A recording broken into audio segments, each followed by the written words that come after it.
Assalamualaikum warahmatullahi wabarakatuh. Perkenalkan, nama saya Hoirun Nisa, absen 12 dari kelas 12 MIPA 7. Di sini saya akan menjelaskan beberapa poin tentang sel elektrolisis. Sel elektrolisis sendiri adalah penggunaan energi listrik untuk menjalankan reaksi kimia. Sel ini merupakan bagian dari sel elektrokimia dan melibatkan penguraian suatu elektrolit oleh kation dan anion yang dihasilkan dari larutan elektrolit. Dalam sel elektrolisis, kation akan tertarik ke arah katoda karena katoda memuat negatif, sedangkan anion akan tertarik ke arah anoda karena anoda memuat positif. Poin yang pertama yaitu prinsip kerja sel elektrolisis. Prinsip kerja sel elektrolisis melibatkan penggunaan energi listrik untuk memicu reaksi redoks pada sel. Ketika sel elektrolisis dialiri dengan listrik, muatan listrik, yaitu elektron, akan memicu reaksi redoks pada sel. Anoda akan mengalami reaksi oksidasi, sedangkan katoda akan mengalami reaksi reduksi. Sel elektrolisis terdiri dari dua elektroda yang bersifat negatif dan positif, yang dicelupkan ke dalam larutan elektrolit yang mengandung ion-ion yang diisikan. Anoda berhubungan dengan kutub positif sumber energi listrik, sedangkan katoda berhubungan dengan kutub negatif.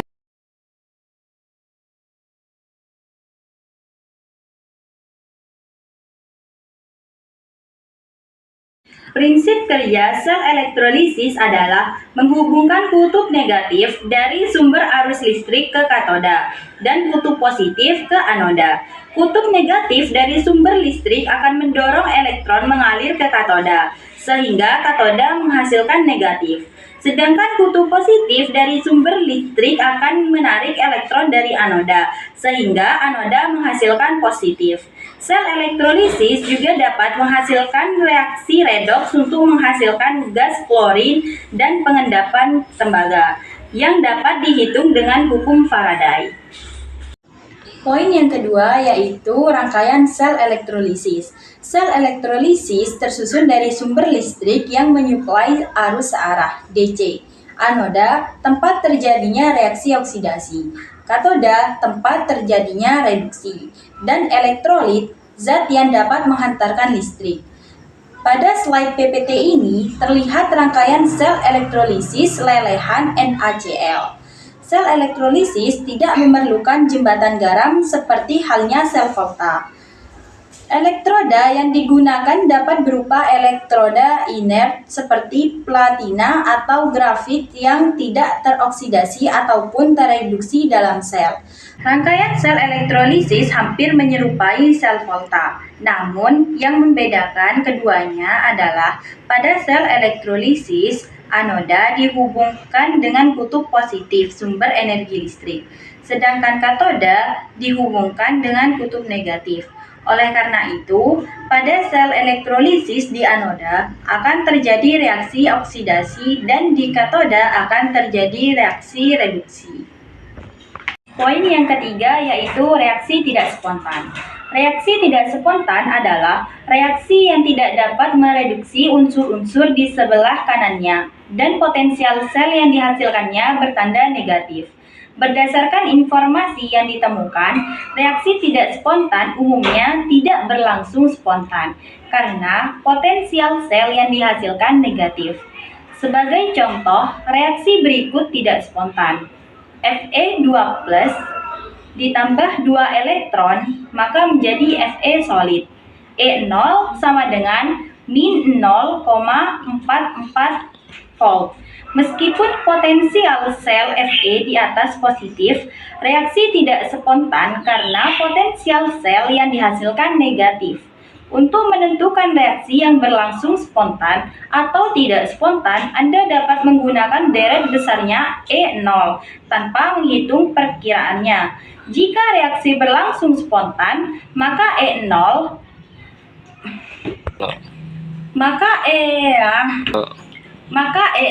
positif. Jika tidak spontan, maka E0 negatif. Poin yang keempat yaitu hukum Faraday 1. Hukum Faraday 1 juga dikenal sebagai hukum Faraday pertama. menyatakan bahwa massa zat yang dilepaskan selama elektrolisis berbanding lurus dengan jumlah listrik yang digunakan. Hukum ini ditemukan oleh Michel Faraday pada tahun 1834 dan merupakan salah satu hukum elektrokimia yang menjadi dasar bagi bidang elektrokimia dan elektromagnetik. Rumus matematis dari hukum Faraday 1 adalah G sama dengan I kali T kali ME dibagi ARX, di mana G adalah massa yang dihasilkan pada elektrolisis garam, I adalah arus listrik, ampere, T adalah waktu atau detik, ME adalah massa ekivalen, AR adalah massa atom relatif, dan X adalah jumlah elektron yang diterima atau dilepaskan. Hukum Faraday 1 banyak digunakan dalam berbagai bidang industri dan ilmu pengetahuan, termasuk kimia dan fisika. Poin yang kelima yaitu hukum Faraday 2. Hukum Faraday adalah hukum yang ditemukan oleh Michel Faraday dan terdiri dari dua hukum, yaitu hukum Faraday 1 dan hukum Faraday 2. Hukum Faraday 2 menyatakan bahwa massa zat yang dihasilkan pada elektroda berbanding lurus dengan massa ekivalen zat. Berikut adalah bunyi hukum Faraday 2. W sama dengan ME, di mana W massa zat yang dihasilkan pada elektroda, ME massa ekivalen zat yang didefinisikan sebagai massa atom relatif, AR, dibagi dengan perubahan bilangan oksidasinya atau muatan ionnya.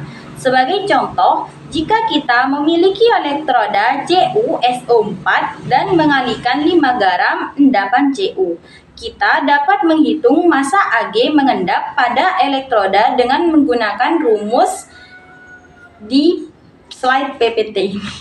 Poin yang keenam yaitu aplikasi dalam kehidupan sehari-hari. Pengaplikasian sel elektrolisis dalam kehidupan sehari-hari melibatkan penggunaan reaksi elektrokimia untuk mengubah energi listrik menjadi energi kimia dalam sel elektrokimia.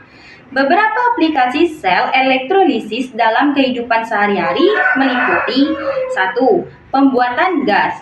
Sel elektrolisis digunakan dalam industri pembuatan gas, seperti pembuatan gas oksigen, gas hidrogen, dan gas klorin. Kedua, proses penyepuhan. Penyepuhan logam atau pelapisan logam dilakukan untuk mencegah korosi. Proses ini melibatkan elektrolisis untuk menghasilkan arus listrik yang kemudian digunakan untuk mengubah karakteristik logam. Ketiga, proses pemurnian logam kotor.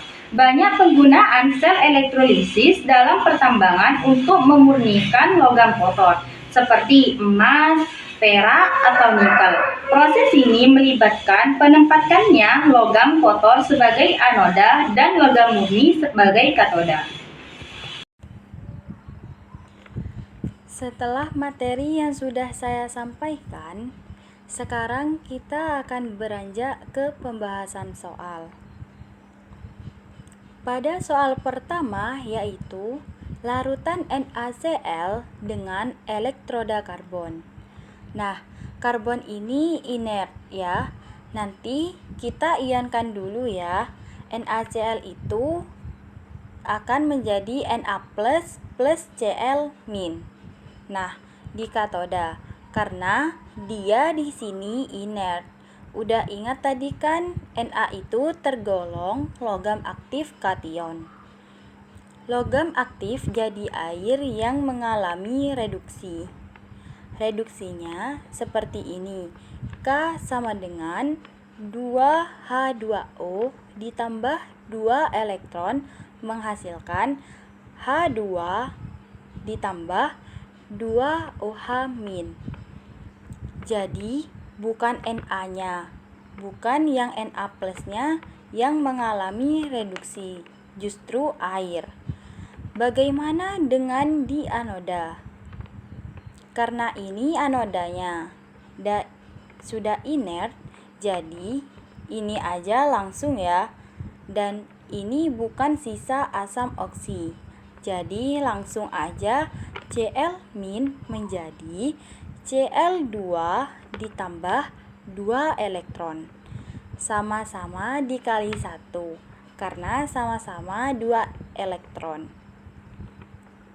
Jadi hasil akhirnya 2H2O ditambah 2Cl- menghasilkan H2 ditambah 2OH- ditambah Cl2.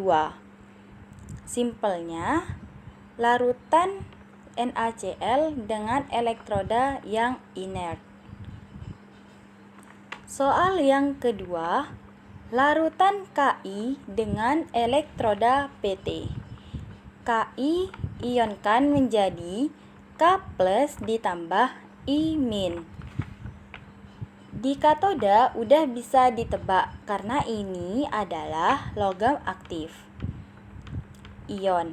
Maka air yang mengalami reduksi K sama dengan 2H2O ditambah 2 elektron menghasilkan H2 ditambah 2OH-.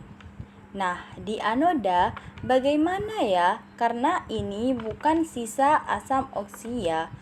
Dia sendiri yang mengalami oksidasi elektronnya. Sama-sama 2 dikali 1 dikali 1 saja. Jadi di sini 2H2O ditambah 2I menghasilkan H2 ditambah 2OH- ditambah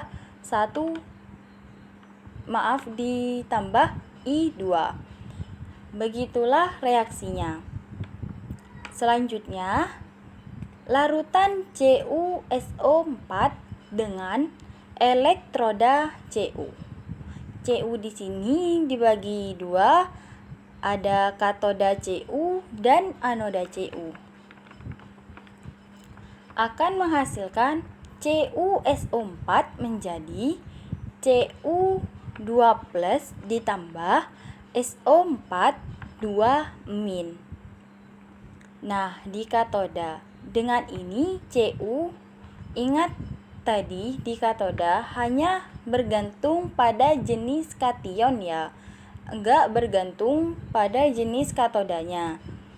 Jadi ini kebetulan sama-sama Cu.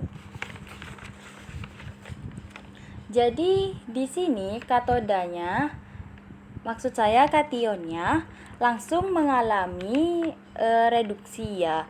Karena itu kan enggak diaktifkan, enggak ada di golongan di golongan 1A, 2A maupun bukan Al maupun Mn. Nah, seperti ini nih, K sama dengan Cu2+ ditambah 2 elektron menjadi Cu. Bagaimana dengan yang di anoda? Nah, anodanya itu tidak inert. Kalau tidak inert berarti anoda itu sendiri yang mengalami oksidasi di Cu. Menjadi Cu2+ ditambah 2 elektron sama-sama dikali 1. Hasil akhirnya Cu2+ ditambah Cu menghasilkan Cu ditambah Cu2+. Nah, ion-ion bisa dicoret. Jadi Cu menghasilkan Cu. Cu dari anoda akan larut Cu dari katoda. Lanjut pada nomor 4, lelehan MgCl2 dengan elektroda karbon. MgCl2 menjadi Mg2+ ditambah 2Cl-. Yang di katoda itu langsung saja Mg2+-nya mengalami reduksi. Nah, tadi bukan lelehan air yang mengalami reduksi. Bisa dibedain ya. Jadi kalau dia lelehan, langsung aja kationnya. Kalau dia larutan, pasti di sini reaksi yang terjadi di katoda air mengalami reduksi. Bisa bedain ya, perbedaannya cukup jelas antara lelehan dengan larutan ya. Di sini ikuti saja, jadi Cl2 ditambah 2 elektron sama-sama dikali 1. Nah, jadi di sini Mg2 plus ditambah 2 Cl- menghasilkan Mg plus Cl2. Nah, di soal terakhir, leburan Al2O3 dengan elektroda PT. Tidak ada airnya juga, tidak ada reaksi oksidasi maupun reduksi dari air di sini. Bagaimana reaksinya? Al2O2 diionkan 2Al 3 plus ditambah 3O2-. Di katoda yang mengalami reduksi Al 3 plusnya aja, langsung ditambah 3 elektron, menghasilkan Al. Jadi, logam Al terbentuk kalau dia larutan. Tadi H2O di sini ditambah 2 elektron. Bisa ya bedain. Di anodanya ya O2-nya itu menjadi O2. Kita setarakan dulu jumlahnya. Kita setarakan dulu jumlahnya 2. Sekarang muatannya jadi 4. Di sini 4 elektron di sini dikali silang, dikali 4 dan dikali 3. Hasil akhirnya berarti 4Al3 plus ditambah 6O2- menghasilkan 4Al ditambah 3O2. Cukup di sini berakhirlah pembahasan soal yang saya jelaskan.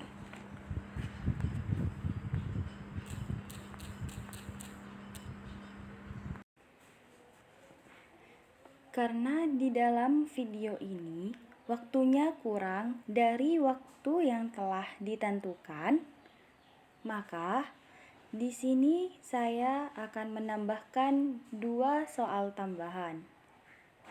Ini dia soalnya. Soal yang pertama yaitu larutan Zn NO3 2 dengan elektroda Ag. Elektrodanya Ag tidak inert. Hati-hati ya, di sini tidak inert. Zn NO3 2 diionkan terlebih dahulu menjadi Zn2 plus ditambah 2NO3-. Katodanya memakai Ag. Ingat, di katoda tidak bergantung kepada jenis anodanya, cuma ke kationnya saja. Jadi, Ag diperhitungkan biar wadahnya, istilahnya tempat elektronnya aja nanti. Maka sekarang kita cuman menganalisis Zn2 plus. Artinya dia sendiri yang tereduksi. Berarti yang di katoda sama dengan Zn2 plus ditambah 2 elektron menghasilkan Zn. Anodanya juga Ag ya, karena elektroda. Ag itu tidak inert. Dia sendiri yang terkena oksidasi. Berarti si Ag yang terkena oksidasi. Ya udah, tinggal kita setarakan di atas dikali 1 dan yang di bawah dikali 2. Sehingga hasil akhirnya Zn2 plus ditambah 2Ag menghasilkan Zn ditambah 2Ag plus. Kita lanjut ke soal yang nomor 2 atau soal terakhir di soal tambahan ini. Soalnya yaitu lelehan NaCl dengan elektroda Ni. NaCl kita ionkan terlebih dahulu menjadi Na plus ditambah Cl min. Maka di katoda, ingat kita pakai Ni di sini. Katoda tidak bergantung pada jenis anodanya, hanya ke kationnya saja. Nah, di sini tidak ada air, maka si Na plus ini sendiri yang terkena reduksi di bagian katodanya. Maka katodanya sama dengan Na plus ditambah elektron menghasilkan Na. Sedangkan di anodanya Ni, karena ini anoda yang tidak inert. Ia sendiri yang terkena oksidasi di anoda. Maka anodanya sama dengan Ni menghasilkan Ni2+ ditambah 2 elektron. Setelah itu tinggal kita kali silang. Yang di atas dikali 2 dan yang di bawah dikali 1. Maka kita temukan hasil akhirnya yaitu 2Na plus ditambah Ni menghasilkan 2Na ditambah Ni2 plus.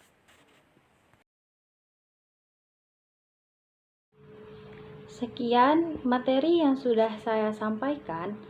Semoga apa yang sudah saya sampaikan bermanfaat serta menambah pengetahuan dan ilmu kita. Apabila terdapat penjelasan yang kurang jelas dan ada suara lain di dalam video atau cara pengeditan yang kurang bagus, saya mohon maaf. Tentunya, kesempurnaan hanya milik Allah semata. Oleh karena itu, saya mohon maaf atas ucapan dan tindakan yang kurang mengenakan bagi pendengar. Sekian, wassalamualaikum warahmatullahi wabarakatuh.